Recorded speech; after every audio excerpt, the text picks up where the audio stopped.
इस साल वट सावित्री व्रत 6 जून को रखा जाएगा। यह ज्येष्ठ मास की अमावस्या को किया जाएगा। इस दिन सुहागिन महिलाएं अपने पति की लंबी उम्र के लिए उपवास करती हैं। ऐसा कहा जाता है इस साल आप वट सावित्री व्रत 6 जून को रखा जाएगा। यह ज्येष्ठ मास की अमावस्या को किया जाएगा। इस दिन सुहागिन महिलाएं अपने पति की लंबी उम्र के लिए उपवास करती हैं। ऐसा कहा जाता है कि इस दिन सावित्री अपने पति के सत्यवान के प्राण यमराज से वापस ले आई थी। यूपी, बिहार, झारखंड, उत्तराखंड में इस व्रत की बहुत मान्यता है। इसे ज्येष्ठ कृष्ण पक्ष त्रयोदशी से अमावस्या यानी 3 दिन तक मनाने की परंपरा है।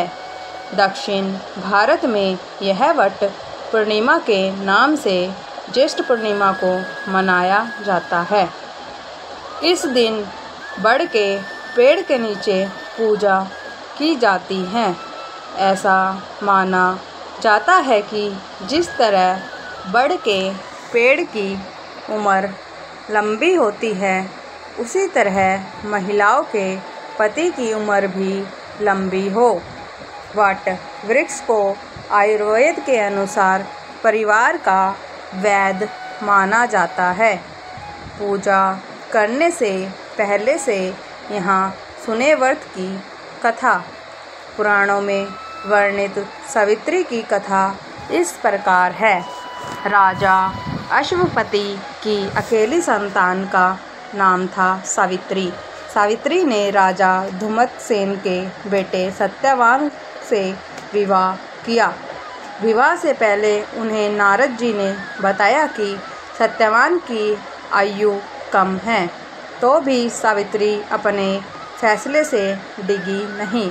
वह सत्यवान के प्रेम में सभी राजसी वैभव त्याग कर उनके परिवार की सेवा करते हुए वन में रहने लगी। जिस दिन सत्यवान के महाप्रयाण का दिन था, उस दिन वह लकड़ियाँ काटने जंगल गए।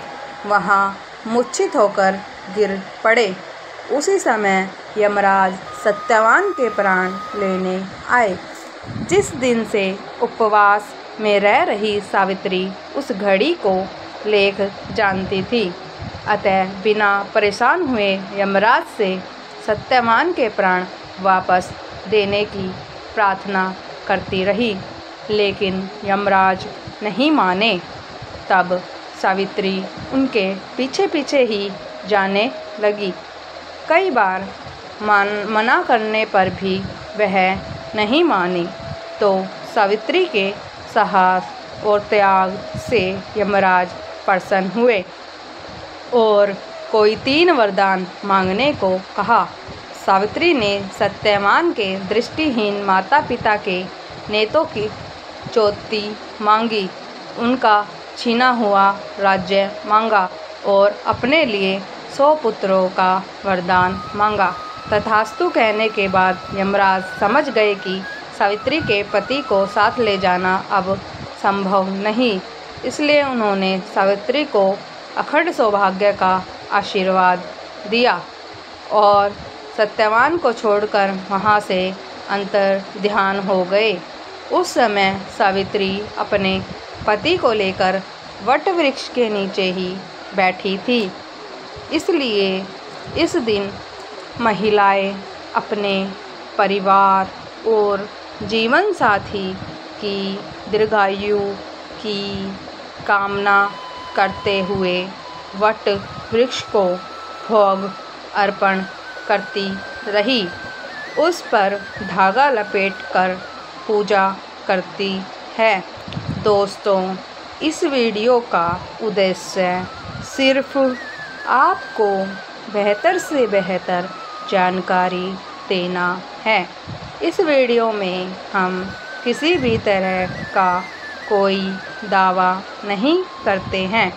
दोस्तों, अगर आपको ये वीडियो पसंद आई है तो वीडियो को लाइक और हमारे चैनल को सब्सक्राइब ज़रूर कर लें।